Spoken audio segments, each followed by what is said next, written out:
Hello. So, this is my weekly update for the knitting and spinning projects that I've been doing. My cat may or may not join us. We'll see how she feels about the whole thing. But quick update on something I mentioned in my last video. I did take the Crafty Jack's Jacob breeding color study. Are you going to join us? Oh my gosh, we're being joined. From the Jacob spin, and I took the one that I was a little bit worried about last week about how thin it was in comparison to the original spin, and I ran it back through my wheel to take out some of the twist, and it's definitely more of a DK sport weight now, like the rest of them, and closer to the original mini skeins I spun. So that turned out really well, and I am really pleased. Wow. The other thing that I worked on this week was taking my 4 corners fiber merino spin that I showed you on the bobbins last week and actually plying that up. I did 2 skeins, one of which is a 2-ply. Yes, I know you hate anything that's not me talking to you. Which turned out, I would say, probably about a worsted. It's not exactly my favorite. I don't love a 2-ply, just personally speaking. I prefer a rounder yarn, like I've mentioned before. So I'm still thinking about whether or not I want to take it through my wheel for plying again, or whether to say, you know, it's down to experiences learned. But the chain ply that I did with the leftovers on one of the bobbins actually turned out beautifully. I'm so happy with it. Both of these yarns are just really soft and plush, as you would expect from a merino. So I am happy with that on that front. Oh, wants to go over there. But I think as I said that, I'm like, you know what, just chalk it down to a lessons learned, move on from merino. Now I know. Just never, I don't ever like 2-ply. I mean, I'm happy with it on my Jacob, but it's just not, it's not for me. If there's the option to do a chain or a 3-ply instead, that might be what I go for, unless I'm really hurting for yardage. So, but to update you again quickly on the Homecoming Cardi by Shay Johnson, look who has an entire sewed together body. Oh my god, I know. I'm putting stuff in my lap. You hate it? With even a sleeve. The crowd goes wild. I actually went a little rogue on this sleeve. I am not paying attention to the picked up stitches count at all, and that has meant that this is probably the 2.5 sleeve cap I've knit on this, including having actually gone in and blocked this. It's still a little big, so what I'm probably going to do is I'm probably going to rip back to where I decrease a couple stitches more, and then go from there. But I'm really excited. It's coming together really nicely. I'm hoping that I can get that sleeve cap fixed up by this weekend and then do the other one, because I think it's going to be better for me if I do both sleeve caps right on top of each other, and I'm not trying to recall what I did last week and being like, I think I did this.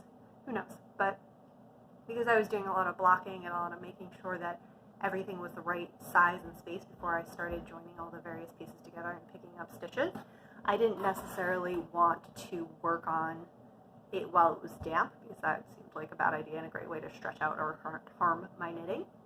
So I started a new project. I've never done Brioche before, but I wanted to do the Lockdown Brioche School by Robynn Waldon, while I think I said it was by Shay Johnson, but my Homecoming Cardi by Shay Johnson was drying, waiting for the next steps. I started on this. I'm really excited about this project as well, just because it's using a lot of yarns that are very cool and important to me, and some of it's just, these little alpaca on the bottom, the 2 purple ones, are not anything technically special. It's Brioche Ultra Alpaca, but they've been in my stash for 15 years probably at this point, and it's like, you know what, I'm glad I just found a project that they'd be good for, and I'm getting them out the door and to a friend of mine who I know will appreciate them once the scarf is done. And the more natural colors, the gray and the brown, in this case, are actually little samples that I got from when I took a class with Deb Robson of the Fleece and Fiber source book. in Iowa in 2018, and those have just been floating kind of around. I never really properly documented them. These are hand spun, this is a commercial yarn, and I wanted to start using them and actually incorporating them into projects, and the person who I'm knitting this for lives in Iowa, so I'm like creating my little tags with the information from the fleeces that were especially Iowa fleeces, and I'm going to send that off to her just with a little document of where these all came from and what they are. So I'm creating a little project for that as well, and that's been really fun, just kind of having those two pieces of both documenting the yarns for her as well as creating the project and learning how to do brioche. This is actually a really great project that I would highly recommend to anybody else who had never done brioche before. I tried to do fisherman's rib, I think back in like 2007, not even 20 something, 2007, when I had just been knitting for a year, out of a Stitch dictionary, and it went very poorly, like through all couple tries. I was just like, you want me to do what? How? When? So I had been kind of avoiding brioche a little bit since then, and again, just trying new things. So it's like, oh, this is not scary, this actually makes a lot of sense, and you just need to find the right way to go about it. So I really like this pattern, and I really am appreciating her instructions. They're pretty clear. So I'm going to keep working on that. I'm going to keep working on the Homecoming Cardi by Shay Johnson, which again is just, that's going to be my Halloween sweater. I'm so excited. It's such a cool sweater. But one thing that I wanted to actually start doing is, I love Shakespeare and I love books as well, but I wanted to just start thinking about the week ahead and then just doing like a quick, like, let's flip through Shakespeare and think about it for the week, because just as something cool that I'm trying. Maybe I won't do it for a while. Maybe it's something that I try for a bit and doesn't move forward. But looking through this giant book, which I had as my parents buy me as a gift in college, and it's got everything in there, you know? The man wrote a lot of words over the course of his life. So let's just flip through this and open up to a random page.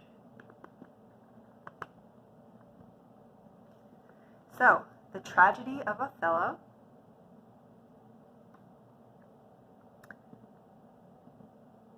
Good my lord, pardon me, though I am bound to every act of duty, I am not bound to all that slaves are free to.